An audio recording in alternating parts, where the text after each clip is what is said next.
And let's start with our brand new CNN ORC poll in the state of New Hampshire. A marquee Senate race here facing two candidates, the current Democratic incumbent senator and a former Republican senator from neighboring Massachusetts, Scott Brown. Look at this, a dead heat. Jeanne Shaheen, the incumbent, at 49%, Scott Brown at 47%. That essentially unchanged from a poll we had about a month ago, so this race tight to the end. And here's one of the most dramatic factors. Let's get rid of that and take a peek at this.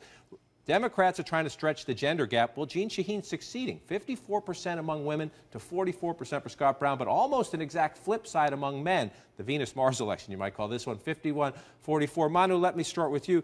This is the number she would want, the big gender gap, yet still a dead heat. Yeah, she needs to drive up that gender gap even more. That's been the problem, not just for in New Hampshire, but just nationally. Obama's been shedding support among women voters nationally, and that's hurting Democrats in a lot of these key races because Democrats are getting wiped out across the map by men. They need to really run up the score with women. And if they lose New Hampshire, John, there's virtually no scenario in which they keep the Senate and lose New Hampshire. That is a must-win come election. And there's two numbers keeping Shaheen afloat. One is that gender number. Scott Brown wants that number among men to be higher than it actually is. And two, Scott Brown's unfavorable ratings have been steadily underwater throughout this campaign, while Shaheen's have been just above 50. So that dynamic has really kept Shaheen just above Scott Brown over the last month or so. And so let's get to why these races matter. Iowa, New Hampshire, Colorado, three blue states the president carried. Let's look at this first, and I'll get you to the map. This is where we currently stand. 55 Democrats, 45 Republicans in the United States Senate.